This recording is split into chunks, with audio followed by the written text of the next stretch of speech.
신문 이야기 돌직구쇼에 오신 여러분 반갑습니다. 저는 신문 읽어주는 남자 김진입니다.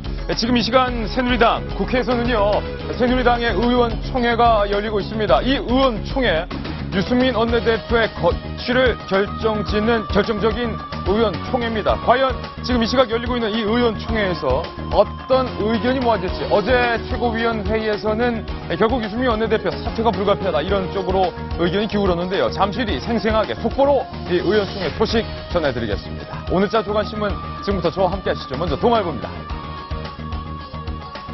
말씀드린 것처럼 유승민 거취가 오늘 여당의 의총에서 결론이 난다. 지금 현재 의원총회를 시작하기 위해서 의원들이 입장을 했습니다. 9시 의원총회를 열어서 유승민에 대한 논의를 진행하기로 했다 이렇게 밝혔고요. 최고위는요, 그런데 당초 의제를 원내대표 사퇴 권고 결의안 채택의 건으로 정했습니다. 하지만 비박이 이렇게 말했습니다. 명칭 자체가 결론을 미리 정해두고 의총을 여는 법이 어디 있냐? 반발하고 있습니다. 친박과 비박의 한판 승부가 오늘 지금 열리고 있는 의총에서 벌어질 텐데 그 모습 잠시 후 저희가 전해드리겠습니다. 다음 신문입니다. 네, 한국일보 일면 사진입니다.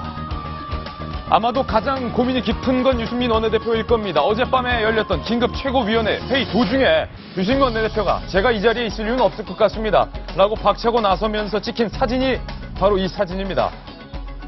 의총에 결정되는 대로 따르겠다 이렇게 말했습니다. 바꿔 말하면 내 목을 쳐라, 내 발로 나가진 않겠다 이런 말인 것 같은데요. 다음 신문입니다.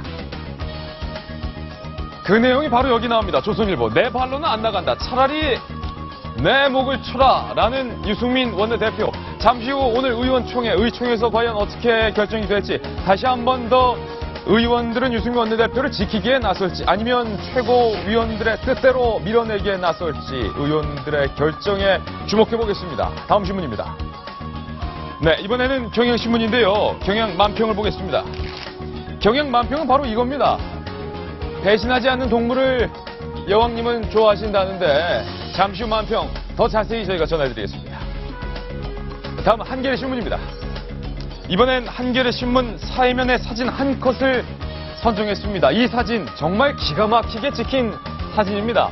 녹조 때문에 피해가 많은데요. 성산대교 북단 한강과 그리고 홍제천이 만나는 이 기막힌 구간에서 누치 한 마리가 녹조를 피해서 맑은 물이 흐르는 홍제천 쪽으로 헤엄쳐 올라가고 있는 이 한 컷의 사진, 굉장히 절묘한 사진이죠. 다음 신문입니다. 이번엔 서울신문 일면 사진입니다. 자, 눈을 감고 생각에 잠긴 유승민 원내대표, 분위기는 사퇴 쪽으로 기울었습니다. 하지만 유승민 원내대표, 오늘 어떻게 결정되든지 간에 유승민 원내대표와 이 새누리당의 내용은 더욱더 깊어질 것 같습니다. 잠시 뒤 시나리오 공개합니다. 다음 신문입니다. 네, 이어서 중앙일보 만평인데요. 자, 억지 추락이 아니라 제목이 억지 심청입니다. 잠시 뒤 이 만평이 시사하는 바 자세히 전해드리겠습니다. 네, 오늘 정치 이슈 중에서 가장 큰 이슈는 길고 길었던 이 유승민 사태의 종지부가 오늘 어떻게든 결론 난다는 겁니다. 어떻게 결론 날지 저희 돌직구쇼에서 생방송 중에 가장 빠르고 정확하게 짚어드리겠습니다. 돌직구쇼는 여러분을 위한 쇼입니다.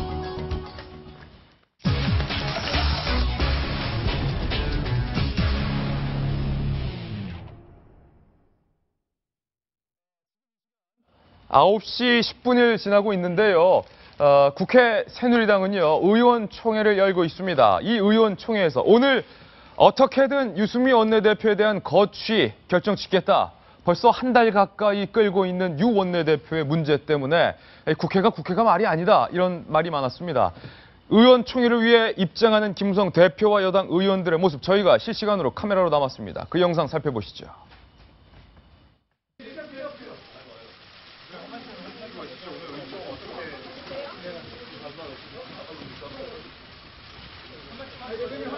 네, 지금 김무성 대표가 의원총회를 위해서 국회로 입장하고 있는 그런 모습입니다. 잠시 뒤 의원총회에서 유승민 원내대표의 거취에 대한 결론을 내리는데 김무성 대표의 어깨가 축 처졌습니다. 고개도 숙이고 들어가고 있고 아무래도 김 대표 순망치안이라는 얘기도 있는데 고민이 가장 많을 거예요. 이거 이대로 그냥 쳐내야 되나? 혹시 유승민이가 계속 버티면 이거 어떡하나? 비박이 한번 뒤집으면 어떡하나? 여러 가지 고민이 많을 것 같습니다. 새누리당 의원들, 당대표를 포함해서 모두 다 입장을 하고 있습니다. 오늘 저희가 만든 첫 번째 돌직구 신문을 확인하시죠.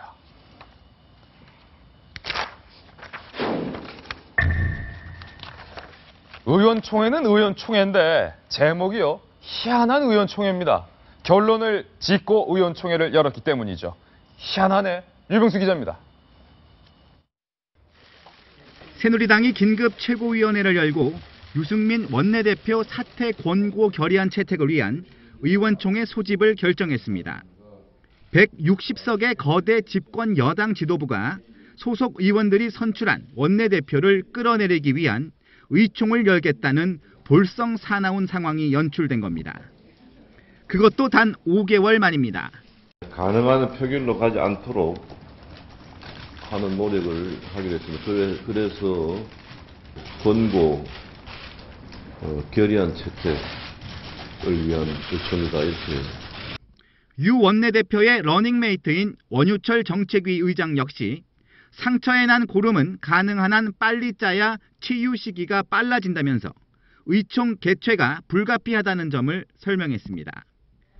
하지만 최고위원회의 결정에 비박계 의원들이 반발하자 사퇴 권고 결의안이라는 명칭 자체가 뭔가 결론을 미리 정해두고 의총을 여는 것이기 때문에 김 대표는 일단 의총 안건을 유승민 원내대표 거취에 관한 논의로 변경하긴 했지만 당의 미래와 박근혜 정부의 성공을 위해 유 원내대표의 사퇴가 불가피하다는 내용이 담긴 결의문은 김 대표의 최종 검토를 거쳐 의총에 보고될 예정입니다. 하지만 비박계 의원들이 결의문 채택에 거세게 저항할 경우 의총 결과를 예측하긴 쉽지 않습니다. 친이계 좌장격인 이재호 의원은 물러나야 할 사람들은 유 원내대표가 아니라 최고위원들이라며 전의를 내비쳤습니다. 의총 결의에 따라 유 원내대표가 물러날지 또 다른 갈등으로 비화할지 유승민 정국이 최대 분수령을 맡고 있습니다. 채널A 뉴스 유병수입니다. 희한한 의총이다라고 저희가 말씀을 드렸는데 어젯밤에 긴급 최고위원회의 회의 결과 오늘 의총 제목을 원내대표 사퇴 권고 결의안으로 하자 이렇게 결정이 됐었습니다. 원내대표 사퇴 결의안. 그런데 비박계에 강한 반발이 부딪혀서 제목을 이렇게 바꿨습니다. 유 원내대표 거취에 관한 논의의 건으로 안건 제목을 바꿨는데요. 조금 전 의총을 위해 입장하는 김무성 대표의 축 처진 어깨 저희가 보여드렸습니다. 그런데 그 뒤에 비박계의 정두원 의원이 입장을 하면서 이렇게 말했습니다. 원내대표 사퇴 결의안은 개그 콘서트 같은 일이다. 미국 대통령도 야당 원내대표 불러서 식사하고 대화하지 않나. 왜 우리 대통령은 안 하는지 모르겠다. 라고 정두원 의원이 강하게 불편한 심기를 드러냈어요. 정두원 의원의 원내대표 사퇴 결의안은 개그 콘서트 같은 일이다라는 것은 비박 의원들의 심기를 잘 나타내주는 말일 것 같습니다. 자, 이 얘기 오늘 할 텐데요. 박용진 대변인, 드디어 그 길고 길었던 여당의 유승민 원내대표 사퇴가 오늘 어떻게든 결론이 날 텐데 희한한 의총이다. 꼼수 의총이라고 할 수 있죠. 꼼수 의총. 꼼수다. 예, 왜냐하면 의총이 소집의 제목은 바꿨습니다만 안건 제목은 바꿨습니다만 이미 다 드러나 버렸어요. 속내가 새누리당의 미래와 박근혜 정부의 성공을 위한 그래서 원내대표가 사퇴해라라고 하는 권고 결의를 내겠다고 해놓고서는 그 이름만 바꾼다고 그래서 속내는 다 들켰는데요. 그래서 결론은 정해진 겁니다. 예. 이 결론이 정해지고 밀어붙이는데 제가 왜 꼼수 의총이라고 그러느냐면 의원들이 의총에서 뽑았으면 그 뽑힌 대표자의 운명도 그 의총에서 결정을 해야 돼요. 예. 의총에서 결정하는 건 분위기를 결정하겠다는 거 아닙니까? 예. 그런데 민주주의 일반 원칙이라는 게 있습니다. 그러니까 새누리당의 당원 당규 집에는 당원 당규에는 뽑는 절차만 되어 있지 사퇴하고 혹시 불신임에 대한 규정은 없습니다만 그럼에도 불구하고 우리가 이미 60년 동안 시행해온 민주주의 일반 원칙이 있어요. 뽑은 데에서 과반이 모여가지고 3분의 2 이상으로 하면 되는 겁니다. 그런데 그 과정을 안 밟고 그냥 권고 결의안을 채택하고 또 던지는 거죠. 유승민 원내대표한테. 정두원 의원은 이거 코미디 같은 일이다 이렇게 아니, 말했는데. 그렇게 얘기하면 안 됩니다. 개그 콘서트 제작진이 얼마나 기분 나쁘겠습니까? 아, 개코는 오히려 낫다. 네, 예. 오히려 개코는 그 모든 국민들이 잠깐 이 상황을 보고도 이해하고 같이 웃을 수 있게 만들잖아요. 예. 새누리당 저거 잠깐 보면서 이해가 돼요? 난 이해가 안 되던데 잘. 그러니까 제가 지금 꼼수 의총이라고 말씀드리는 이유는 열심히 자기들이 만들어서 결론을 져주는 게 아니라 예. 다시 또 우리가 이런 공고 결의안을 통과시켰거든. 유승민 알아서 좀 해줘 빨리 이렇게 예. 하는 거예요. 그러니까 과반이나 3분의 1을 못 할 것 같으니까 저런 식으로 둘러둘러 너무 돌아간다라는 생각이 들고요. 네. 정직하게 하셔야 꼼수 의총이라는 말씀을 안 드릴 거 아니냐 이런 예. 생각이에요. 그래서 희한한 의총이다라고 말을 드렸는데 비박계 정돈 의원의 말을 지금 저희가 빨간색 자막으로 내보내고 있는데 친박에는 그럼 김태흠 의원이 있습니다. 김태흠 의원은 들어가면서 이렇게 말했습니다. 유 원내대표가 사퇴할 이유를 모르겠다고 한 것 자체가 사퇴할 이유다. 유 원내대표가 사퇴할 이유를 모르겠다고 말한 것 자체가 사퇴할 이유다. 김태흠 의원은 이렇게 말했습니다. 자, 친박과 비박의 이 강력한 이 개파 간의 대립이 오늘 의총에서 벌어질 것이다를 짐작해 하는 건데요. 정성희 위원님, 어젯밤 긴급 최고위원회의에서요, 유승민 원내대표를 물러나기로 결정을 해놓고 오늘 의원총회를 열었는데 이게 통상 이런 일이 흔한 일은 없다고 아니에요. 하죠. 왜냐하면 네. 원래 이제 의총 소집은 의원들의 요구에 의해서 되는데 의원들이 지금 의총 소집에 대한 분위기가 없으니까 그럼 최고위원회에서 아마 당헌 당부상 최고위원들이 소집을 하는 경우가 있는 것 같아요. 예. 이사회 보통 소집할 때 이사들이 요구하면 되듯이 그래서 아마 하게 됐고 날짜도 아까 잠깐 얘기가 나왔지만 이렇게 더 이상 시간을 끄면 끌수록 좋지가 않다는 그런 분위기가 감지가 됐길래 오늘 의총도 굉장히 이례적으로 이른 시간인 9시에 모여서 오늘 안으로 특히 오전 내로 아주 결판을 짓겠다는 그런 각오로 오늘 결정을 한 것 같습니다. 예. 코미디 같은 일이다. 이 말에 대해서 어떻게 생각하세요? 그러니까 코미디라고는 할 수 없을 것 같고요. 사실 명분 있는 후퇴, 질서 있는 퇴각을 위한 유승민 원내대표의 명분을 쌓는 어떤 작업이죠. 유승민 대표가 계속 나는 의총에서 뽑혔기 때문에 대통령의 압박으로 물러날 수 없다는 것이 네. 본인의 어떤 마지노선 같은 그런 입장이었거든요. 근데 이제 더 이상 그런 얘기를 하니까 그러면 의총에서 뽑혔으니 의총에서 결론을 내주겠다 네. 하는 것이 이제 마지막 압박 카드였고 그걸 유 대표가 수용할 수밖에 없는 상황이라 뭐 코미디라기보다는 명분 있는 퇴각, 명분 있는 어떤 후퇴를 위한 자리를 깔아준 거죠. 의원들이 뽑은 원내대표를요, 이 최고위원 회의에서 물러나기로 이미 결정을 해놓고 의원총회를 여는 것은 말 그대로 굉장히 이례적인 정말로 희한한 상황입니다. 그래서 희한한 의총 보고 계신데요. 과연 유 원내대표의 운명 어떻게 결정될지 몇 가지 시나리오가 있는데 하나하나씩 좀 살펴보시죠. 유승민 의총 시나리오 첫 번째, 사퇴로 의견이 수렴됐을 때 김무성 대표가 가장 바라는 것은 표결 없이 그냥 아름다운 후퇴, 아름답게 퇴장. 이것을 김무성 대표도 바라고 있는데요. 사퇴로 의견이 수렴될 때는 뭐 유 원내대표 사퇴할 수밖에 없습니다. 그런데 아까 정돈 의원 개콘 같은 일이다 보셨죠? 만만치 않아요. 비박 의원들 표결하자라고 끝까지 요구할 수도 있으면 용 빼는 재주 없습니다. 표결 가야죠. 그렇게 됐을 때 불신임이 나온다면 유 원내대표 사퇴는 하겠지만 친박과 비박계의 이 개파 간의 내홍은 깊어질 겁니다. 만약에 유승민 원내대표 표결에 붙였을 때 저번 의총 때처럼 유 원내대표의 편을 들어서 재신임 결과가 나온다면 유승민 원내대표는 사퇴하지 않고 그렇게 된다면 안영천 의원님 어떻게 되는 겁니까? 이 새누리당과 청와대 간의 관계는. 근데 이제 이번 의총을 열게 된 배경을 한번 우리가 다시 한번 생각해 보면서 이야기를 해야 될 것 같아요. 현재 새누리당 새정치연합은 당헌 당규에서 원내대표를 밀어내려면은 네, 2분의 1 과반수의 의원들이 동의하에 의총을 열고 3분의 2 의원들이 동의하에 원내대표직을 사직시킬 수 있는 원내대표직을 물러나게 하는 그런 조항이 있습니다. 그래서 새누리당에는 그런 당헌 당규가 없어요. 그런데 유승민 그 원내대표가 의총에서 난 뽑았으니까 의총의 결정에 따르겠다 한 겁니다. 그런데 의총에서는 그런 방법이 없어요. 그래서 이제 지도부가 묘안으로서 이제 절충안이죠. 어떤 의미에서는. 자, 물러나게 할 수는 없기 때문에 의원들의 사퇴 공고를 한번 만들어서 의원들 의견을 들어보자. 그래서 이 사퇴 공고안이 채택이 되면은 유 원내대표가 그것을 좀 받아들여서 그런데 물론 결정권은 본인한테 있습니다. 권고안이기 때문에. 그래서 예. 그런 절충함, 물론 꼼수로 보일 수도 있어요. 그러나 궁여지책입니다. 당은 당규 때문에. 네. 그리고 두 번째는 이제 기본적으로 현재의 사태가 계속 지속되는 것은 바람직하지 않다. 당에 전혀 도움이 되지 않는다. 어떤 게 수습을 해야 된다. 수습하는 방법이 뭐냐라는 차원에서 이번 의원총회가 열린 것 같고요. 이제 방금 말씀하신 것처럼 유 원내대표가 물러나지 않겠다.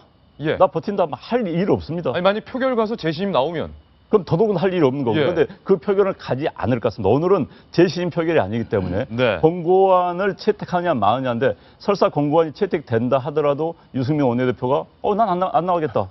무슨 소리지 하면 할 말이 없는 거예요. 예. 그렇다면 이제 당청광이 더 꼬이겠죠. 그런데 이제 지금 많은 분위기가 그런 것 같습니다. 어제도 그 이야기 했는데 이런 사태에 대한 피로감이 굉장히 커지고 있는 것 같아요. 현재 이렇게 계속 대려하는 구도. 그래서 국민들이 지적을 하지 않습니까? 아니, 민생을 제쳐두고 집권 여당이 싸움만 하느냐, 대통령하고 원내대표 싸움만 하느냐, 이런 것에 대한 부담이 굉장히 커가고 있는 것 같습니다. 그렇다면 예. 원내대표가 뭔가 결정해야 되지 않느냐, 이런 것 때문에 오늘까지 온 것 같고요. 그런데 이제 예상 시나리오, 최악의 시나리오까지 가지는 않을 것 같다는 게 저희 생각입니다. 자, 최악의 시나리오까지 가지 않는 것이 아마도 김무성 대표도 바라는 뜻일 것 같은데요. 하지만 이 새누리당 의원들의 면면을 살펴보면요. 마냥 친박 최고위원들이 정하는 대로 앉아서 당하지만 않겠다라고 벼르고 있는 비박 의원들이 만만치 않습니다. 살펴보시죠. 비박 성향의 중립 의원들 52명, 그리고 비박 45명.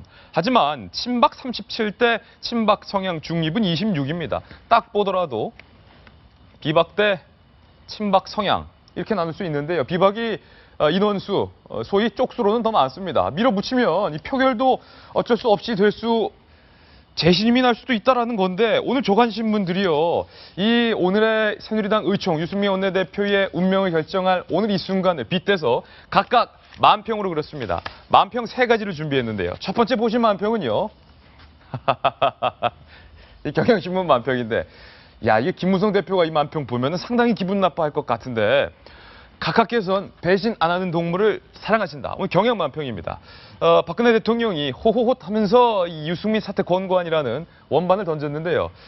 이래도 우린 배신 안 하는 국민 덕에 먹고 살지 하면서 김무성 대표가 동물에 빗댄 거죠. 경향신문이 충성심이 큰 개에 빗대서 이 원반을 물기 위해서 달려가는 장면인데, 배승기 변호사님 만평 보니까 좀 어때요?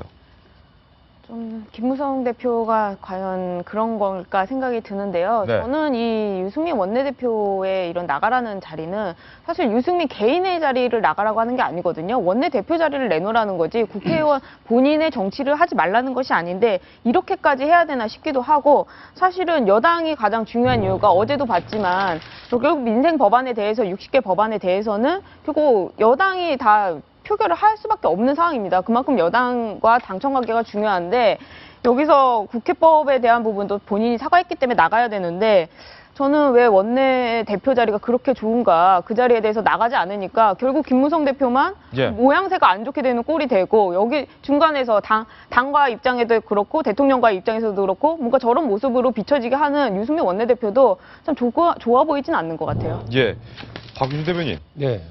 배승기 변호사는 원내대표가 잘못했기 때문에 나가는 것이 당연하다, 이렇게 말씀을 하시는데요. 예. 이 만평과 배승기 변호사의 의견을 논평하신다면? 이 만평이 얘기하고자 하는 건 김무성 대표가 차기 어떤 리더로서 역할을 전혀 하지 못하고 대통령의 의중만 살피고 있다라고 하는 걸 비꼬는 거죠. 그렇죠. 그래서 김무성 대표가 아까 우리 동아일보 사진에 보면요, 표정은 그야말로 무슨 너무 힘들어서 예. 불경집을 들고 다니셔야 될 것 같은데, 손에는 뭘 들고 있느냐면 그 당원 당규집을 들고 이 예. 일을 어찌하면 좋노 하고 이렇게 갈등하고 있는. 예. 그러니까 정치력으로 풀지 못하고 이제 당원 당규를 보고 디테일하게 하나하나 놓고 가야 되는 상황이 돼버린 거죠. 원래 김무성 대표 스타일은 무대, 무성대장. 그래서 그냥 시원시원하게 이렇게 해나가는 줄 알았는데 이번에 그렇지 못하다, 그렇지 않다라고 하는 관리 능력에서도 퀘스천 마크, 예. 정치 리더십에서도 퀘스천 마크. 그래서 유승민 사태로 가장 큰 피해를 입고 이래저래 가장 좀 곤란한, 눈치 보는 그런 모습을 보였다. 상황이 된 건 김무성 대표가 아니냐. 예. 그래서 정두원 의원이요, 이런 식으로 해가지고 박근혜 대통령 표에 묻어가서는 안 된다. 묻어가서는 안 된다. 얹혀가려고 생각해서는 안 된다라고 어저께 저 신문과 인터뷰에서 세게 얘기했더라고요. 예. 그래서 아마도 박 대통령의 심기를 김 대표도 어쩔 수 없이 생각할 수밖에 없었나라는 거기서 비고는 만평이 바로 이 만평. 두 번째 만평입니다. 저는 오늘 이 만평이 제일 웃기긴 했는데. 두 번째 만평. 자, 이 만평인데요. 아, 이것도 참 웃겨요.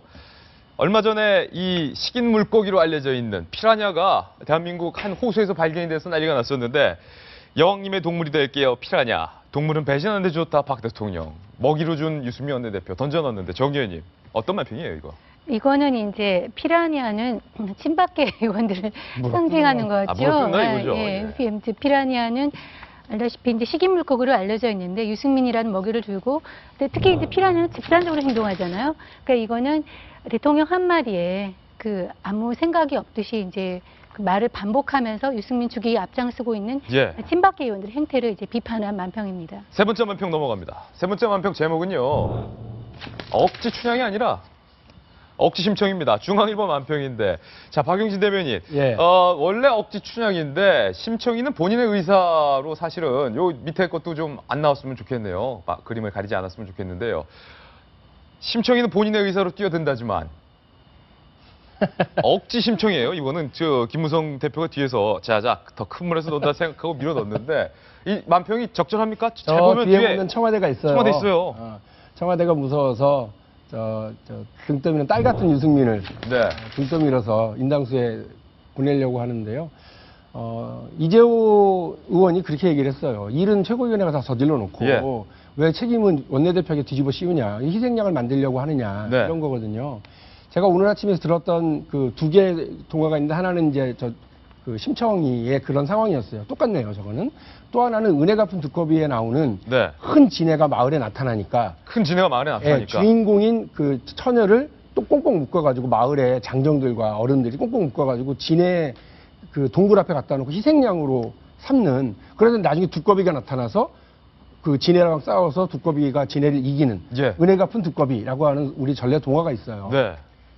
근데 저는 어릴 때부터 무슨 생각이 들었냐면, 아니 왜 마을 어른들과 장정들이, 젊은이들이 지네랑 맞서 싸우고 낯들고 괜히 들고 싸우면 되는데 왜 힘없는 처녀를 똘똘 말아가지고 희생양으로 삼았을까? 다 죽을까 봐 걱정돼서?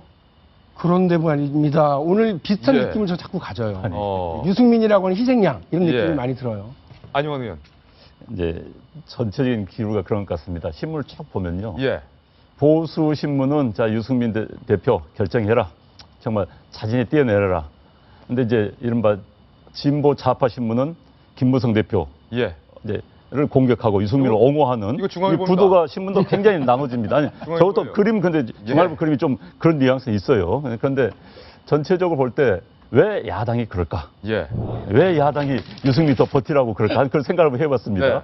기본적으로 그러겠죠. 현재 당 내부 상태가 계속 되기를 바라는 마음. 그다음에 유승민보다는 박근혜가 더 믿기 때문에 이게 두 개가 같이 할 겁니다. 그런데 이제 지금 새누리당 내부 사정은 뭐 야당 말대로 할 수는 없는 거고요. 재밌습니다. 이번 유승민 원내대표의 사퇴에 대해서 여론조사하면은 국민 여론은 전반에 보니까 37대 34 정도 비슷비슷하게 사퇴해야 된다, 사퇴하지 말아야 된다. 사퇴해야 말아야 된다가 약간 더 높습니다. 그렇지만 새누리당 내부로 들어가면은 사퇴해야 된다가 압도적으로 높습니다.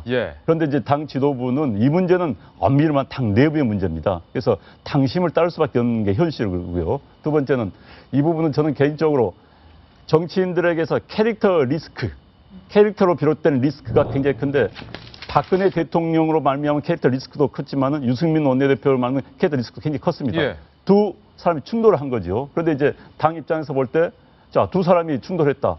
결국은 어떻게 할 것인가? 대통령을 버릴 것인가? 유승민을 버릴 것인가? 양자택일의 과제로 돼버렸어요. 처음에 시작은 그렇지 않았습니다만, 그럼 이 순간 결국 유승민 대표냐, 박근혜 대통령이냐 하면 선택은 빤하게 돼버린 거죠. 선택은 빤하다. 그렇게 돼버린 겁니다. 상황 자체가. 그런데 지금 유승민 원내대표 입장에서는 억울하겠죠. 전 충분히 이해합니다. 그렇지만 이 상황에서 유승민 원내대표는 충분히 또 얻을 바는 얻었습니다. 자, 전국구 정치인으로서 부상이 됐지요. 또 소신 있는 거 보여줬죠. 그러나 더 버티다면 오히려 또 이제 마이너스 되는 시점이 되지 않을까 싶고요. 박근혜 대통령도 득실이 있습니다. 이번에 득은 힘을 보여준 겁니다. 그렇지만 실은 대통령이 내부 정치, 권력 게임에 저렇게 민감하고 저렇게 하는구나는 보여줬다는 것도 마이너스가 된 거예요. 마이너스죠. 그렇죠. 대통령도 플러스 마이너스입니다. 그런데 더 얻었다면 유승민 원내대표가 충분히 더 얻었다고 저는 봅니다. 그래서 유승민 원내대표가 당원들 사이에서는 이런 이야기 있습니다. 자, 얻을 건 충분히 얻었다. 이제 당이 더 이상 국민들의 조롱거리가 된 것, 야당으로부터 이런 조롱거리가 되는 것은 바람직하지 않다. 그럼 최상의 지금 이 국면을 떨쳐나가는, 타개하는 방법은 유승민 원내대표가 스스로 결정한 것밖에 없다. 이런 결론이 나오고 있고 그런 분위기가 확산되기 때문에 오늘 최고위원회가 열리고 의총이 열린 겁니다. 자, 야당에서 부추긴다. 그런데 여당 내부에서도 만만치 않은 것 같아요. 여야 문제가 아니라 이것은 여당 문제다라고 잘 말씀해 주셨는데 이재호 의원이 페이스북에 이런 말을 올렸습니다. 함께 보시죠. 참으로 참담하다. 원내대표 내쫓는 일 제발 그만두길 바란다. 내가 입당한 1996년이래 이토록 참담한 때가 없었다. 오늘 최고위원회 결정, 어젯밤 말하는 거죠. 후한무치한 결정이다. 즉각 취소돼야 된다. 모든 결정은 최고위가 사실상 해놓고 청와대 말 한마디에 원내대표를 희생양으로 삼는 것은 정치 도의적으로도 파렴치하다. 청와대가 국회법 개정안에 제의 요구를 할 수는 있어도 원내대표를 그만두게 할 수는 없다. 여당은 정부를 뒷받침해야 하지만 정부의 잘못까지 감싸고 대변하는 것은 민주정당임을 스스로 부정하는 것이다. 그러므로 원내대표를 억지부려 내쫓지 말고 최고위는 이성과 평상심을 가져야 하며 오늘 의총이, 지금 열리고 있는 의총이 민주정당의 대의에 반하지 않게끔 해야 된다. 원내대표 내쫓는 일은 그만두기 바란다. 지금 물러나야 할 사람들은 최고위원이다. 강하게 비판했는데 박주진 대변인 어떻게 보셨습니까? 그러니까 많은 분들이 결자 해지라고 표현을 하더라고요. 아까 배 변호사도 그런 뉘앙스로 얘기를 하신 거잖아요. 그런데 그 결자의 자가 왜 유승민이어야만 하냐는 거예요. 다들 알잖아요. 대통령, 이 원내대표 큰 잘못 없지만 이 분위기에서 대통령이 물러날 수는 없잖아요. 누가 대통령 물러나라고 그랬나요? 대통령 자리 내놓으라고 한 게 아니라 좀 소통하시라고요. 통 크게 포용하는 그런 정치를 하시라고요. 원내대표가 마음에 들지 않으면 불러서 설득도 해보고 토론도 해보고 그런 대통령은 우리가 생각하면 안 되느냐고요. 그 진해 얘기 아까 제가 있었는데 이번에 한번 희생양을 갖다 놓으면 그걸로 끝나나요? 그 진해가 물러날까요? 다른 처녀를 또 갖다가 바쳐야 될지도 모르고 그때는 우리 집 딸일 수도 있다니까요. 그게 김무성 대표가 될 수도 있어요. 이른바 수망치한. 그래서 제가 김무성 대표한테 저는 김무성 대표를 좋아하는 스타일이에요. 그래서 맞아요. 시원시원하게 하셨으니까. 그런데 이번 하는 걸 보면서 제가 걱정도 많이 돼요. 제가 왜 여당 원내대표와 여당 당대표를 걱정해야 되는지 모르겠습니다만 이번에 이러다 여당 가시는 거 아니에요? 이번에 유승민이라고 하는 처녀를 묶어서 희생양으로 바치고 나면 그 다음에 또예요. 이번에 억지 심청으로 떠밀고 나면 김무성이라고 하는 그 봉사가 눈을 뜨느냐? 안 그럴 것 같아요. 다음에 그럼 또 누군가를 인당수에 빠뜨려야 되는 상황으로 간다니까요. 근데 그때는 눈먼 아버지가 직접 뛰어들어야 될지도 모른다라고 하는 게 새정치민주연합의 민주정치연구원에서 내놨던 보고서에도 있습니다. 이번엔 유승민이지만 최종 타겟은 끝나지 않을 김무성일 것이다. 가능성이 억지 추앙이 아니라 억지 심청이라는 신조어가 지금 생겼어요. 박근혜 대통령은 악이고 나머지 약한 그 구도 하에서 성립된 이야기고요. 전래동화가 다 그렇죠. 뭐. 그런데 김무성 대표가 이제 그런 측면에서 본다면은 순망치한인데도 불구하고 한다면 김무성 대표는 자기 사익을 챙기지 않은 사람이라는 역설적인 이야기도 될 수 있는 것이죠. 당을 진짜 수습해야 되니까 나한테 표적이 내가 관역이 될 수도 모르지만은 어찌됐든 당을 살려야 됐다. 이런 해석도 가능합니다. 그런데 이제 선택지가 많지가 않습니다. 현재 당정 관계에서는 제가 여러 차례 이야기했지만 여당이라는 것은 이재호 대표가 말씀하신 것처럼 행정부를 견제하는 국회 일 구성원일 수도 있지만은 또 청와대와 정부와 당이 함께해서 국정 운영하는 공동 국정의 운영 주체일 수도 있는 겁니다. 그런데 운영 주체끼리 이견이 많고 서로 합의가 안 된다면은 국정 운영할 수 없는 겁니다. 그런 과정에서 지금 이 순간은 국정 주체로서 여당에 더 무게중심을 두고 생각을 한다. 이렇게 생각해 주시면 전 감사하겠습니다. 재밌는 거 하나 더 속보 전해드리겠습니다. 지금 여당에서는 정말로 일촉즉발인 의총이 비공개로 열리고 있습니다. 그래서 지금 정치부 기자들, 저희 채널A 정치부 기자들이 의총 바깥에서 정말 귀를 기울이면서 취재를 열기를 띄우고 있는데요. 동시에 야당에서는 야당 최고위원 회의가 열리고 있습니다. 야당에서 과연 오늘 열리고 있는 이 유승민 원내대표 사퇴에 관한 의총을 어떻게 바라보고 있는지 몇 가지 속보로 전해드리겠습니다. 먼저 이정걸 원내대표 이렇게 말했습니다. 새누리당은 박근혜의 유정회, 박정회가 됐다. 강하게 비판했고요. 전병헌 의원, 홍길동전을 다시 봐야겠다. 왜요? 아버지라 부르지 못한 홍길동처럼 박근혜 법은 국회법 개정안을 말하는 거죠. 박근혜 법이라 부르지 못한다. 이어서 추미애 의원 이렇게 말했습니다. 유승민 원내대표가 피라냐 취급을 받고 있다. 야당에서 맹공을 퍼붓고 있는데 배승기 변호사님 어떻습니까? 야당은 왜 남의 당에 이렇게 원내대표 자리에 대해서 하는지 말씀하신 대로 정말 동정심인 것 같아요. 원내대표의 희생양, 그러니까 박근혜 대통령에 대한 희생양을 유승민 원내대표로 하는 것 같은데 저는 유승민 대표가 희생양이라는 부분도 사실 좀 공감이 안 되는 것이 유승민이 희생양이 아니라 원내대표로서 과연 역할을 제대로 했는가 그렇지 않았기 때문에 이런 사태가 온 거가 아닌가 그런 부분으로 저는 유승민 원내대표가 원내대표로서 책임감을 갖고 사퇴해야 된다고 보는 입장인데 야당은 왜 이거를 본인들이 할 때도 그렇고 어제 투표도 그렇고 본인들이 할 때는 잘한 거고 남이 하니까 잘못된 거고 이런 식으로 바라보는 그런 이분법적인 생각이 좀 잘못된 것 같아요. 이 부분에 대해서는 여당의 내부 문제이기 때문에 좀 해결하는 방안이 필요한 건데 여기다가 박근혜 대통령과 원내대표 어떤 박근혜 대통령의 정치적인 의미를 너무 부여해서 좀 공격하는 게 아닌가 좀 그렇습니다. 김무성 대표의 입장이 참 난감할 것 같습니다. 아까 의총장이 들어설 때 김 대표가 고개를 푹 숙이고 굉장히 어깨가 축 처진 발걸음으로 입장을 했는데 다음 돌직구 신문에 주목하는 사람은 바로 김무성 대표입니다. 순망치한 신세다. 아까 두꺼비 전래동화 처음 처녀의 유승민으로 끝나지 않을 것이다 라는 박용진 대변인의 말도 있었는데요. 뭐 동반 사퇴한다라는 해야 한다라는 목소리도 나왔다고요, 박 대변인? 이게 그 유승민 사태로 인해서 아까 제가 말씀드린 것처럼 최대 피해자 어떻게 보면 가장 곤란한 사람이 이제 김무성 대표가 됐어요. 당내에서도 리더십에 대한 퀘스천 마크가 계속 생기고 있고 또 유승민 원내대표 측으로서도 이제 서운할 거 아닙니까? 나의 무죄를 가장 잘 아는 사람이 등 떠밀면서 큰 물 가서 놀아라 이렇게 하고 너 나가라고 이렇게 지금 등 떠미는 상황이 됐고 실제 그 최고위원회에서 사퇴 쪽으로 가닥을 잡아가는 역할도 당대표가 할 수밖에 없었을 거고요. 그리고 청와대에서도 계속해서 박근혜 대통령도 김무성 대표가 어떻게 하는지 보자라고 시간을 계속 줬었던 거거든요. 그래서 이렇게 가고 있습니다만 결국은 투톱 김무성, 유승민이라고는 투톱에서 한쪽 톱을 썰어냈으니까요. 한쪽으로만 못 갈 상황이 됐고 상당히 큰 상처를 입었을 거라고 봐요. 게다가 이제 이번 사태를 통해서 제가 4가지를 짚는다면 첫 번째는 김무성 대표가 이끌고 있었던 이 새누리당 여당이 민생 무능이라고 하는 것을 일단 보여준 것이 하나가 있고요. 비정상의 정상화라고 그랬는데 비정상의 일상화 측면을 지금 보여주는 게 있습니다. 이번 사태 전체가 그렇습니다. 세 번째로는 당대표 선출 때 그렇게 목소리 높였던 수평적 당청 관계를 만들겠다. 그렇게 해서 당선됐던 거 아닙니까? 서청원 최고위원의 강력한 견제와 비판, 추격에도 불구하고 압도적인 표차로 됐었던 것은 박근혜 이후를 준비하라라고 하는 새누리당 당심이 가장 컸을 거예요. 그런데 박근혜 이후가 아닌 박근혜 오늘의 무릎을 끊어버렸기 때문에 수직적 당청 관계로 다시 회귀하고 복귀했다. 이거고요. 마지막으로 아주 적극적으로 이렇게 밀어붙였던 것 중에 하나가 보수 혁신이었습니다. 신보수.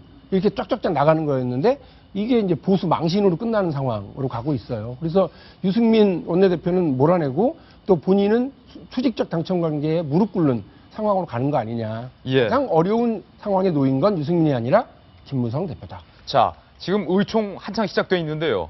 주요 의원들의 발언들을 지금 저희가 빨간 속보 자막으로 내드리고 있습니다. 지금 정리해서 좀 분위기를 전해드리겠습니다. 김태호 최고위원 과연 뭐라고 말했을지 너무 궁금하시죠? 이렇게 말했습니다.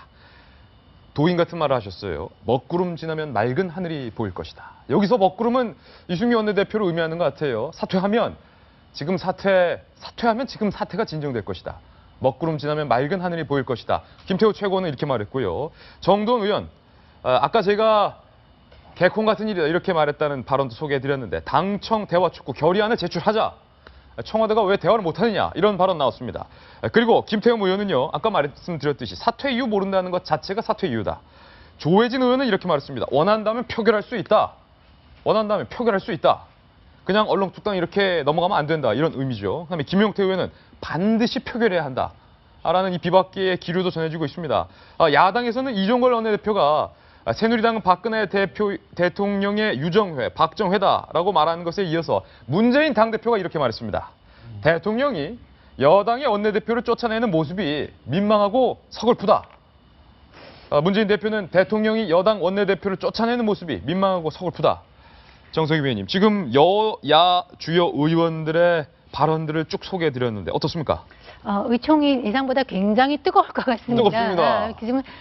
지금 약간 야당까지 가세했어요. 예, 속속이 들어오는 이런 얘기로 봐서 아마 뭐 고성이 때로선 또송이 오갈 수 있을 것 같고 결론을 내리는데 그 상당한 시간이 걸릴 것 같고 어쩌면은 우리가 아침 신문에는 거의 다 표결까지는 안 갈 것이라고 얘기했는데 네. 지금 비박계 의원들의 일부 발언을 보면은 뭐 여차하면은 표결에 갈 수도 있고 또 잘못하면은 어떤 표결에서 신임을 받는 수도 있을 것 같습니다. 네. 가능성이 크지는 않지만 그만큼 의총이 아주 뜨거울 것 같고요.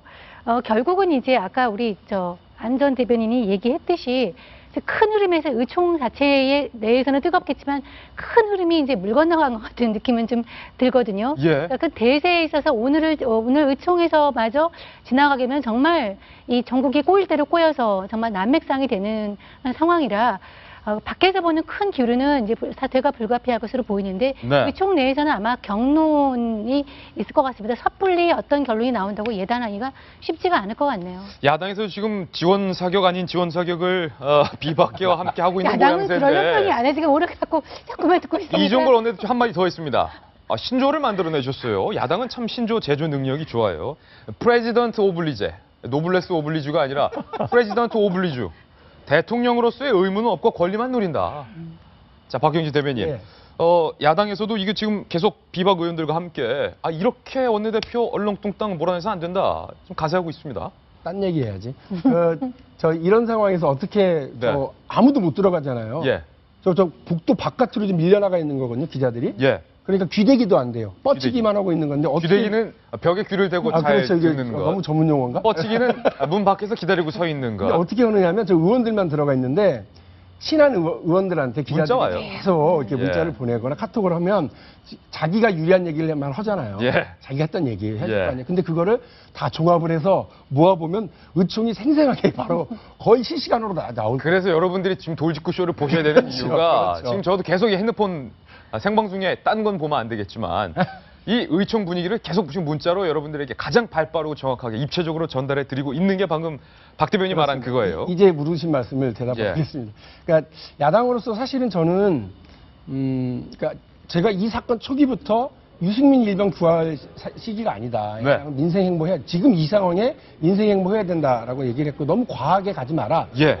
근본적으로 이거는 집안 싸움이다. 이런 말씀을 이제 드렸었는데 그러니까 지금도 역시 마찬가지예요. 뭐 새정치민주연합이 여기에 막 민주주의 파산이다 뭐다 이렇게 얹어 가려고 하지 말고 예. 유승민 원내대표가 좀 안 되긴 했어도 야당이 야당으로서의 그 대한정당 그리고 경제적으로 뭐 유능한 경제정당으로 하겠다는 거, 국민의 지갑을 지키겠다고 했던 그런 약속 이런 걸 지키는 모습을 보여주면 국민들은 우리 정치인들이 생각하는 것보다 훨씬 똑똑하시고 훨씬 훌륭하세요. 그래서 다른 설명 안 해도 예. 충분히 이걸 알고 오히려 야당한테 지지가 돌아옵니다. 근데 지금 새누리당과 대통령이 저렇게 엉망 상황을 만들어 놓고 있는데도 새정치민주연합 지지율이 안 올라간다라고 하는 이 상황을 무겁고 두렵게 좀 받아들이고 예. 우리가 할 일을 차근차근히 좀 했으면 좋겠어요. 오히려요. 새누리당 안에는 지금 뉴페이스가 나타난 거예요. 예. 그래서 대통령과 맞짱을 뜨는 뉴페이스. 예전에는 예. 이명박 대통령하고 맞짱을 떴던 뉴페이스 박근혜라고 하는 그 상대적인 당내 야당이 있었는데 지금 당내 야당으로 유승민이 나타났기 때문에 그 야당이 선거 때마다 할 수 있는 심판론, 정권 예. 심판론. 이거 이제 못하는 거예요, 잘못하면. 지난번에도 그렇게 해서 못했거든요. 정권 심판의 훌륭한 대안자가 누구야? 박근혜였거든요. 예. 이번에도 박근혜 정권의 훌륭한 심판자가 누가 될 가능성이 있느냐면 오히려 유승민 이쪽에 될 가능성이 커요. 그러니까 야당은 예. 지금 두려워해야 될 때지 웃고 있을 때는 아니에요. 이걸 대체 누가 하는 거냐? 청와대 얼라들이 하는 거냐? 라고 과거에 말했던 유승민 원내대표의 발언. 그런데 그 청와대 얼라들이 지금은 유승민 원내대표의 목을 쥐고 있는 셈입니다. 유승민 원내대표 차라리 내 목을 쳐라. 전해지기로는 이런 심경이라고 하는데요. 김무성 대표는 이에 대해서 뭐라고 답했을까요? 어제 인터뷰한 영상 준비했습니다. 참석 안 하겠다고 했는데요. 원내대표의 거취와 관련된 안건이기 때문에 본인은 개회해서 열어놓고 뭐 퇴장하든지 아니면 수석 부대표에게 사회권 넘기든지 그런 조치가 있을 겁니다. 아까 최고위 때도 이 대표님 참석하지 않겠다는 뜻을 밝히셨나요? 그 중에는? 참석하겠다고 해서 회의 열어놓고 자기는 퇴장하겠다고 말은 그래 했는데 뭐 그거는 이래 하든 저래 하든 그거는 어떤 형식을 할 수 있는 거죠. 유승민 대표가 자, 이제 그만하시. 저기 목을 쳐달라고 했다고. 유승민 원내대표가 목을 쳐라라고 했다는데요? 라고 기자가 물었는데 김 대표 아무 말 하지 않고 들어갔습니다. 유승민 원내대표가 차라리 내 목을 치라라고 말하는 이유는 과연 무엇일까요? 성시훈 기자입니다. 유승민 새누리당 원내대표는 평소처럼 당 원내대책회의를 주재했습니다. 거취 표명 계획을 묻는 질문에도 망설임도 없이 기존과 같은 대답을 내놨습니다. 요즘 생각에는 변함이 없으신 건가요? 아직 입장을 변할 예, 아직까지는 그렇습니다. 자진 사퇴는 있을 수 없다는 겁니다. 유 원내대표의 거취를 논의하기 위한 긴급 최고위원회의가 열린 뒤에도 제가 더 이상 있을 이유가 없고 나머지는 최고위원들이 알아서 하시겠죠. 의원총회 소집이 결정된 후에도 어떤 결정이든 의총 결정을 따르겠다고 했습니다. 자진 사퇴는 입도 뻥끗하지 않았습니다. 의원총회에서 사퇴로 의견이 모아지기 전까지 제 발로 걸어 나갈 수는 없다는 겁니다.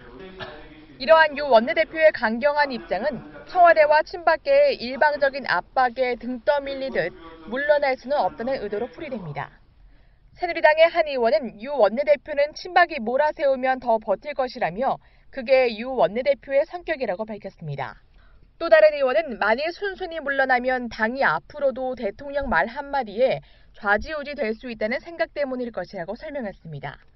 하지만 일각에선 대통령과 자신에게 깊은 상처를 남길 극단까지 가기보다는 당 지도자로서 결단을 내리고 꼬인 정국을 푸는 게 맞지 않냐는 지적도 나옵니다. 채널A 뉴스 성시훈입니다. 내 발로는 못 나간다. 차라리 내 목을 쳐라. 라는 심기의 유승민 원내대표. 과연 유승민 원내대표의 머릿속에 무엇이 있는지 크게 세 가지로 키워드를 뽑아봤습니다. 첫 번째 키워드입니다. 자, 원칙이다. 정성희 위원님, 원칙이라 함은? 본인이 잘못한 것이 없으니까 네. 나가지 못하겠다는 것이죠. 아까 우리 안전위원이 얘기했지만 이 사태의 본질은 사실 국회법 처리에서 야당과의 협의를 해준 것에 대한 책임을 지고 나가는 것인데 예. 사태가 이렇게 진행되다 보니까 본질은 사라졌어요. 사실 유승민 대표가 왜 나가는지 아마 대부분의 국민이 모를 거예요. 다만 이렇게 생각할 거예요. 대통령한테 찍혀서 나간다라고 하는 것만 남았거든요. 근데 그 와중에 두 사람이 가지고 있는 그 원칙, 아까 상권 분리에 위반되다든가 아니면 당청 소통의 문제라든가 이런 원칙에 대해서 본인이 위배하지 않았기 때문에 예. 또 아까 얘기했지만 원내대표 의총에서 선출됐기 때문에 본인이 나갈 이유가 없기 때문에 그러니까 박 대통령이 원칙과 소신의 정치인이라면은 아마 유승민 원내대표도 그 못지않게 자기의 원칙과 명분에 예. 집착을 하고 있기 때문이죠. 두 번째 키워드로 이동합니다. 원칙에 이은 두 번째 키워드는요. 동정이다. 박근혜 대통령에게 미움을 받아서 쫓겨나는 이미지다라고 정성희 위원이 말씀해 주셨는데 그런 이미지가 이른바 동정론을 불러일으킬 수 있다. 그래서 아까 이런 것보다 얻은 게 맞다라고 말씀하신 겁니까? 그래서 일단 이런 얻은 것은 전국구 정치인이 됐다는 예. 거죠. 사실 유승민 원내대표의 이름을 아는 국민들이 많지는 않았습니다. 대구 지역에서 또 정치에 관심 있는 분들은 알았지만 일반 국민들은 잘 몰랐었는데 이제 TV만 틀면은 신문만 펴면은 유승민 하니까는 예. 정치인에게 가장 큰 자산은 인지도입니다. 이번 인지도가 엄청 상승했다는 거 하나. 근데 이제 동정은 박근혜 대통령을 강자로 보는 또 박근혜 대통령을 싫어하는 사람들 입장을 본다면 굉장히 약자가 된 것처럼 보이는 것이죠. 또 박근혜 대통령에게 저항할 수 있는 사람 이런 식으로 이미지 그런 이미지를 얻었다는 것은 저는 모르겠어요. 그게 장점이 될지 단점이 될지 야당 시각에서 본다면 장점이 될 겁니다. 그렇지만 또 여당 당원들 시각에서 본다면 다음 총선에서 유승민 살 수 있나라는 걱정까지 지난번에 유승민 머릿속에 할 때 제가 그런 도약이냐 생존이냐는 이야기를 했었습니다. 그러니까 지금 이 동정이라는 것이 그 약자 코스프레라고 그러죠. 굉장히 불쌍해 보임으로써 많은 국민들한테 지지를 받을 수 있지만 또 실질적으로는 당내에서 입장을 본다면은 그게 대통령에게 힘도 없으면서 덤벼든 이런 꼴이 될 수도 있기 때문에 그게 굉장히 양측의 측면이 있습니다. 그러나 어찌됐든 이번에 유승민 원내대표는 대통령에게 할 말을 다하는 소시 있는 정치인이다.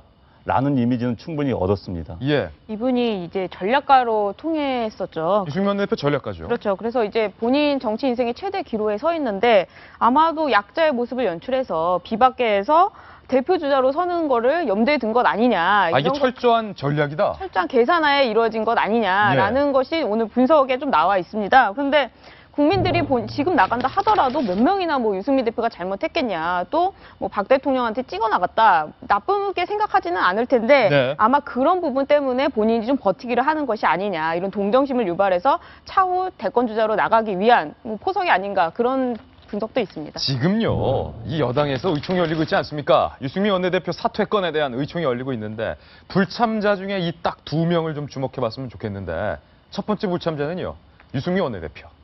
어제 예고했던 것처럼 의총 오지 않았습니다. 나의 목을 자르느냐 묻히느냐를 결정하는 의총에 내가 왜 가느냐. 그냥 결정해 주는 대로 고려하겠다. 유승민 원내대표 나오지 않았습니다. 그런데 그의 러닝메이트, 그리고 자꾸 왜 유승민을 나가라고만 하느냐라고 최고위 회의에서 유일하게 목소리를 높였던 한 사람, 원유철 정책위 의장, 그의 러닝메이트, 이 두 사람은 나란히 의총에 참석하지 않았다라는 속보도 들어와 있습니다. 세 번째 키워드입니다. 방금 말씀드렸던 것처럼 이게 일종의 전략이다라는 건데, 원칙 동정 전략, 뭐 여러 가지 유승민 원내대표 버티기의 포석들을 분석을 해놨는데, 뭐 진짜 머릿속은 본인만이 잘 아시겠죠? 과연 이게 득이 많을까 실이 많을까? 이 상황에서 아까 제가 말씀드렸던 대통령에게 대책점을 세우는 여당 내 사람, 이게 좀 상당히 얻는 게 많을 수도 있어요. 그래서 만일에 본인의 원칙, 그리고 자기 마음속에 도저히 수긍이 되지 않아가지고 그냥 저렇게 이러지도 저러지도 않고 앉아있는 것이 네. 아니라면, 정치적인 판단을 많이 하고 있는 거라고 그러면 아까 제가 말씀드렸던 여당 내 야당의 역할, 그리고 이 기회에 대통령에게 할 말을 하는 소신 있는 정치인으로 부쩍 자신을 키워서 차기를 노려볼 수 있는, 김무성을 뛰어넘고 차기를 노려볼 수 있는 그런 전략을 세울 수도 있었겠다라고 하는 추측입니다. 지금 전략을 세우신 만큼 저는 유승민 원내대표 사태 보면서 정치인의 소신과 불통의 선이 어디냐가 굉장히 애매합니다. 아주 소신이 강하면은 딴 사람한테 불통을 볼 수도 있는 거거든요. 박근혜 대통령도 마찬가지고 유승민 원내대표도 자, 소신이냐 불통이냐, 이거에 대해서 정말 이번 기회에 한번 생각을 해볼 필요가 있습니다. 정치인에게 어떤 게 중요한 것인지. 하여튼 두 분 다 만만치 않은 소십과 불통은 갖고 있는 것 같습니다. 유시민 전 복지부 장관이 이런 이야기를 했어요. 유승민 원내대표와 중학교 선후배고 또 대학교는 서울대 사회학과, 서울대 경제학과 뭐 같은 고향 출신이 잘 알 텐데 엘리트 특유의 소신이다, 이런 이야기를 한 바 있습니다. 저는 굉장히 일리가 있다는 그런 생각이 들었습니다. 엘리트 특유의 소신, 바꿔 말하면 고집이다 이건데, 다음 돌직구 신문으로 이 타이밍에서 바로 이동하겠습니다. 만나보시죠. 박근혜 대통령의 자기 정치 경고 2탄이 나왔습니다. 동정민 기자입니다. 박근혜 대통령은 국무회의에서 논란이 되고 있는 유승민 원내대표 거취에 대해 일절 언급하지 않았습니다. 그리스 국민투표 결과와 메르스 사태로 인한 경기 침체를 우려하던 박 대통령은 국무위원들을 향해 의미심장한 말을 던졌습니다.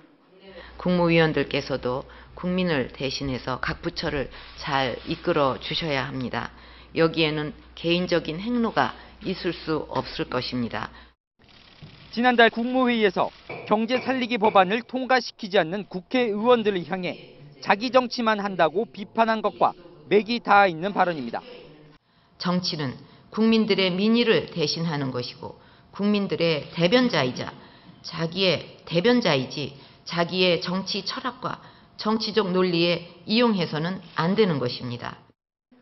박 대통령의 발언은 내년 총선을 앞두고 당 복귀설이 나오는 의원 겸직 국무위원 5명을 겨냥한 것이라는 해석이 나옵니다. 최경환 경제부총리는 친박 결집을 위한 당 복귀설이 나오고 있고, 황우여 사회부총리는 지역구 챙기기 논란이 제기된 바 있습니다. 이해채 부총리는 기자간담회를 자청해 경제가 굉장히 엄중한 상황에서 당 복귀는 생각할 겨를이 없다고 말했습니다. 청와대발 한냉전선이 이번엔 내각으로 향하고 있습니다. 채널A 뉴스 동정민입니다.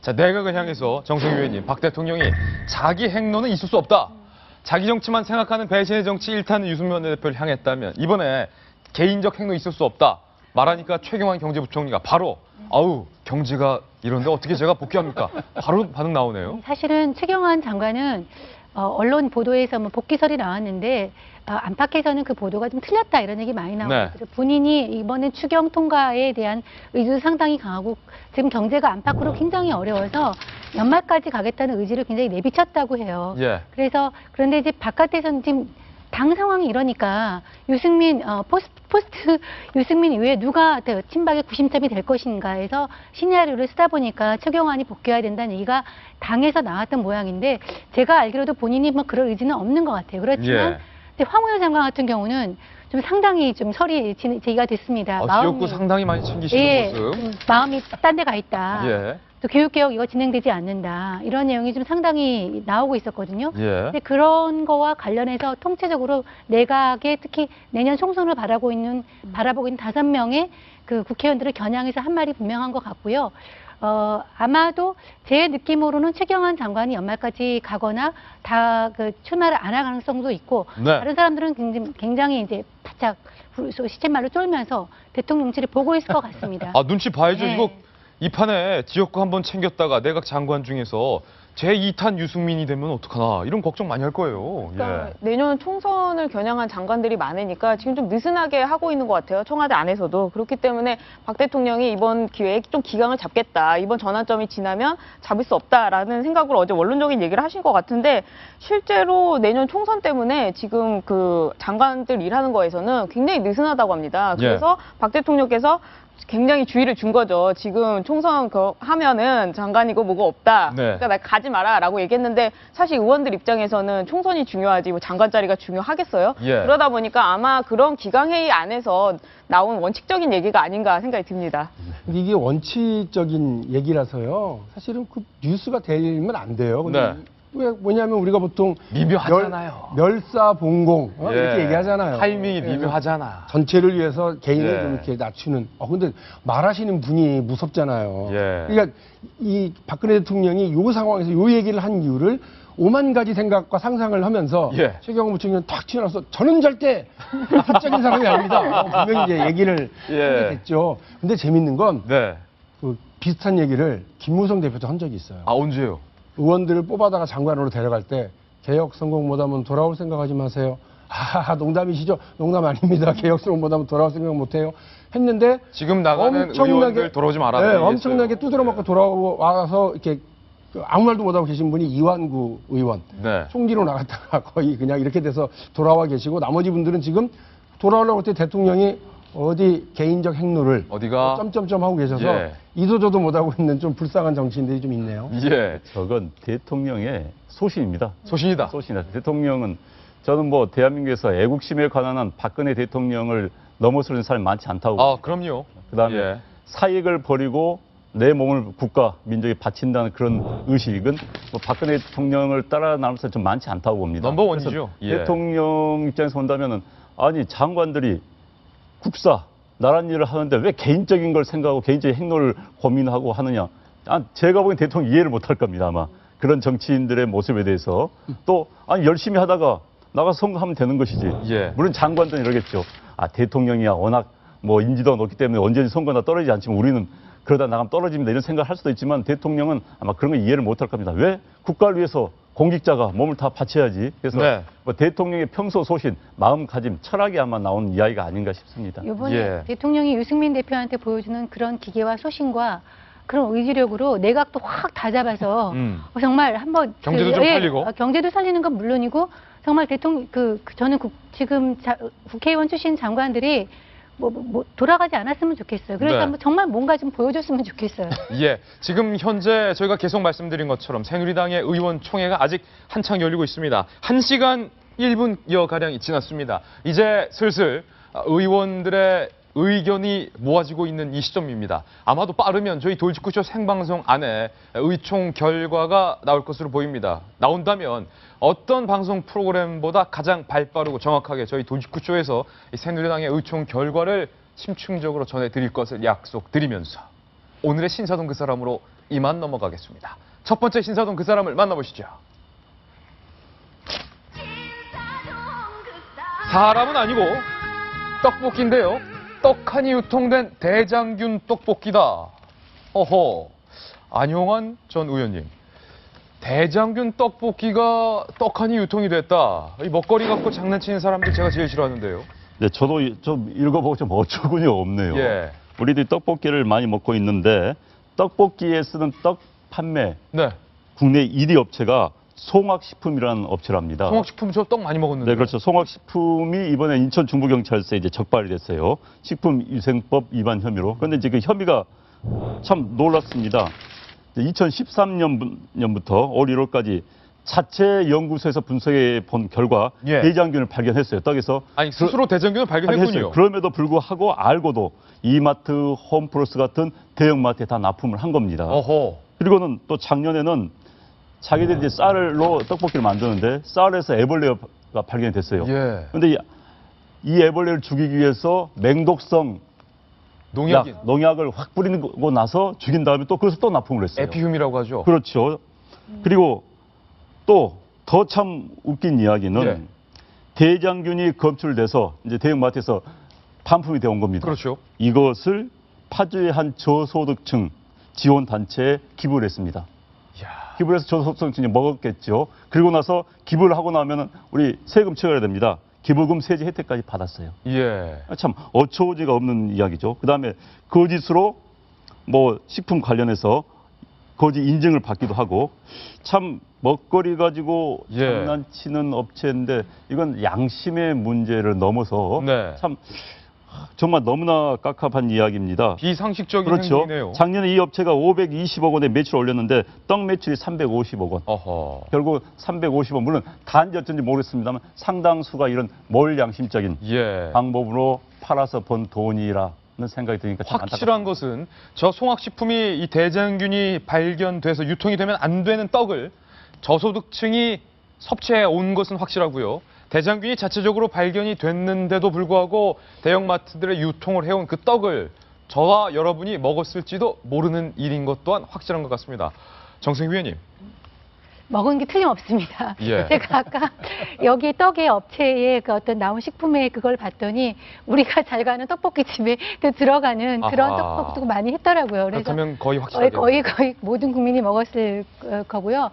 그 보니까 대표가 60대의 여성이시더라고요. 예. 그러니까 이런 거 매출과 이런 거에 사업에 대한 그런 것만 있지 식품과 최소한의 어떤 그 양식을 뭐 완전히 그 잊어버린 채 사업을 해온 것이죠. 이런 거는 일본 같은 경우는 이제 이런 그 식품이나 이런 위생이나 이런 비리가 별로 없는데 사실 일본도 옛날에 그랬답니다. 근데 일본 같은 경우 확실한 건 이런 업체가 되면 이 업체가 식품 가지고 장난을 치거나 무슨 일이 나면은 거의 매장을 시켜요. 예. 그 업체는 이름을 바꿔서 다른 데서 하거나 뭐 여기 와서 할 수 있지 못하게 거의 그 나라에서 그냥 호적을 파버린다는 식으로 식품을 깨끗하게 정리합니다. 이런 식품은 식품 업체는 여기에서 정말 살아남지 못하고 완전히 철저하게 정말 완전히 그 처리를 해서 이렇게 정말 상관하지 못하도록 해야 됩니다. 철저하게 보여줘야지 다른 업체들이 그렇게 하지 않습니다. 이 송악식품은요, 또 식품 위해 요소 중점 관리 기준을 잘 통과했다라는 햇선 마크. 햇선 마크도 자기 스스로 4급 공무원 출신 직원을 시켜서 거짓 인증까지 받기도 했답니다. 너무 답답한 게 배승희 변호사님. 제가 먹거리 엑스파일 취재하면서 지난주에는 이 쓰레기, 음식물 쓰레기를 식자재로 유통했던 업체를 고발하기도 했었는데 보도를 하고 이렇게 먹거리 갖고 장난치는 사람들 사례가 나오면 이 정부나 관계 당국에서 방송만 제대로 꼼꼼히 보고 있었어도 이거 막아야겠다라는 게 있는데 그냥 방송되고 보도 나가면 그만이다. 관계 당국 태도가 이래요. 그것도 문제 있는 것 같아요. 그러니까 전체적으로 정부도 마찬가지고 공무원이기 때문에 자기 먹거리만 살면 된다라고 생각하는 것 같고 이 식품업체도 마찬가지고 나 돈만 벌면 된다 이런 생각을 갖고 있는 것 같아요. 그러니까 뭐 살충제를 뿌려서 남이 먹든지 말든지 상관없이 이렇게 보내는 거 아니겠어요? 특히 그 저소득층에서 이 떡을 먹었다고 한다면 자기가 살충제에 들어간 떡을 먹었다고 생각해 보세요. 얼마나 황당하겠습니까? 그리고 이 돈만 벌어서 나머지는 뭐 아주 다 도덕적인 행위를 하고 있는데 서류 조작해서 햇선 마크까지 했다는 게 이해가 안 되고 저는 이 부분뿐만 아니라 이제 국민들도 싸고 좋은 음식은 없다. 음식을 먹으려면 제대로 제값을 주고 먹어야지 음식점에서도 마찬가지고 이런 식품업체에서도 정확한 돈을 들여서 만드는 거지 이런 거는 좀 우리도 다 같이 발전해야 되는 거 아닌가 생각이 들어요. 네, 정말로 황당한 송악식품의 떡볶이 사건 전해드렸고요. 더욱더 황당한 신사동 그 사람이 준비되어 있습니다. 만나보시죠. 신사동 그 사람 다음 인물은요. 이거는 유명했던 아내의 유혹이라는 막장 드라마의 OST인데 두 얼굴의 여성 CEO. 이 기사도 배승희 변호사님이 좀 소개를 해주셔야 될 것 같아요. 아무래도 뭐 저랑 가까운 나이기 때문에 네. 이 30대 여성이 2011년에 네. 결혼정보회사를 통해서 어떤 의사를 만난 거예요. 네. 그래서 둘이 좀 결혼을 하려고 결혼식장도 잡고 뭐 날짜까지 다 잡고 웨딩 사진도 찍었는데 예. 이 의사가 결혼을 하려고 계속 여자를 만나는데 여자의 약간 행적이 의심스러운 거죠. 그래서 어허. 학력도 의심스럽고 경력도 좀 의심스러워서 결국 결혼 열흘 전에 파혼을 했답니다. 열흘 전에 네. 파혼을 했어요. 그러니까 이제 여자 입장에서 굉장히 황당하죠. 열흘 전이면은 벌써 상견례도 다 하고 날짜 다 잡고 예. 사람들한테 청첩장 돌렸는데 얼마나 마음이 쓰리겠어요. 그런데 그 뒤에 이 여자가 이 남자 집에 찾아가서 자동차에 매직펜으로 연락할 때까지 매일 온다. 어허. 파혼자 사과해. 살인자의 집, 사람 죽임, 이 집 망한다. 난 모든 계획이 끝났다. 뭐 증명시켜 줄 테니 피눈물 흘리기를 바란다. 뭐 이런 식으로 계속 협박을 한 겁니다. 협박을 했네요. 협박하고 또 심지어는 SNS에 나 결혼한다고 하면서 그 웨딩 사진도 뭐 올리고 했다는 이 남자랑 거예요. 찍은 웨딩 사진을 파혼했는데도. 네. 그래서 이 의사는 황당하잖아요. 그러니까 뭐 명예훼손, 뭐 재물손괴, 협박 혐의로 이제 고소를 해서 이 여자분이 뭐 유죄 판결을 받았습니다. 근데 저는 이 여성분의 심정도 이해가 돼요. 결혼 열흘 전에 이런 파혼을 당했으면 얼마나 속상하겠습니까만은 예. 이 남자 입장에서는 아, 나 이 여자랑 결혼 안 하길 잘했다. 이런 마음을 먹었을 것 같아요. 네. 제가 드릴 말씀은 아닌데 남자는 많다고 하니까 이런 일을 당하시면 다른 남자를 찾아보기를 네. 권해드립니다. 결국에 이 젊은 나이에 성공한 여성 CEO의 과거 경력들이 남성에 알려진 것과는 달랐다고 하는데요. 이 여성 징역 6월에 집행유예 2년, 보호관찰과 사회봉사 120시간을 선고받았습니다. 이것도 약한 것 같아요. 약하다? 네. 배 변호사는 아직 이제 아마 비슷한 나이라 상당히 그 동정심을 느끼거나 좀 약간, 동정심이라기보다는 동병지정을 좀 느낀 것 예. 같은 아들 얘기가 아니라 사실 이런 성격 예. 좀 이상 같은 경우는 결혼했어도 계속 나타나거든요. 이렇게 한다는 거는 남의 집이라도 찾아가서 이렇게 네. 낙서를 하거나 협박을 한다거나 하루 종일 이렇게 감시하고 한다는 건 상당히 성격 이상적 그 지우 직무고 예. 이런 스토커적인 행태는 상당히 사회에서 격리시키는 처벌이 맞거든요. 예. 좀 더 강하게 처벌해야 될 것 같아요. 네, 사회적으로는 성공했지만 아직 인격 수행에서는 성공하지 못한 것 같습니다. 그 남자 헤어지기 잘했습니다. 잘 헤어졌다. 속보자막 몇 개 속보 소식 전해드립니다. 김무성 대표가 유승민 거취 문제 오늘 반드시 결론 내야 된다라고 의총장에서 발언을 했고요. 그런데 토론 신청한 의원만 30여 명에 달했다. 쉽게 끝날 것 같지는 않습니다. 도시락 들어가야 되겠네요. 도시락 들어가죠. 광고 보고 옵니다. 잠깐만요. 네, 오늘의 휘날의 소식은요. 신문 기사나 사진이 아니라요. 떡을 준비했습니다. 바로 오늘의 휘날의 이 떡입니다. 자, 2013년 7월 8일, 지금부터 2년 전 오늘에 저희가 돌직구쇼 첫 방송을 제가 이 자리에서 진행을 했었는데 시간이 참 빨랐습니다. 벌써 어느덧 2년이 지나서 2015년 7월 8일 돌직구쇼 2주년 날을 오늘 맞이하게 됐습니다. 2년이란 시간이 너무 빨리 지나갔는데 너무 재미있게 또 오늘의 돌직구쇼가 있었던 것은 모두 다 훌륭하신 여리 패널분들 덕분이기도 하지만 그 전에 저희 돌직구쇼를 사랑해 주시고 또 이 부족한 점이 많은데 저희를 아껴주시고 지켜봐 주셨던 우리 돌직구쇼 시청자 가족분들 덕분이다라고 저는 생각합니다. 오늘의 제가 있는 건 모두 다 사랑하는 여러분들 덕분입니다. 너무나도 감사드리고요. 아마도 저희 채널 A에서 단일 프로그램 단일 진행자로 2년이 된 프로그램은 저희 돌직구쇼가 유일합니다. 제가 3년이 되든 4년이 되든 5년이 되든 10년이 되든 잠깐 전국 노래자랑이 몇 년 했죠? 돌직구쇼 진행자로서 할 수 있는 한 최선을 다해서 여러분들께 가장 정확하고 유익한 소식을 전해드리는데 최선을 다하겠습니다. 우리 3주년 때도 4주년 때도 5주년 때도 많이 사랑해 주시길 바랍니다. 오늘 하루는 분명 어제보다 더 나을 겁니다. 좋은 하루 되시길 바랍니다. 저희는 내일 아침 9시에 찾아뵙겠습니다. 고맙습니다.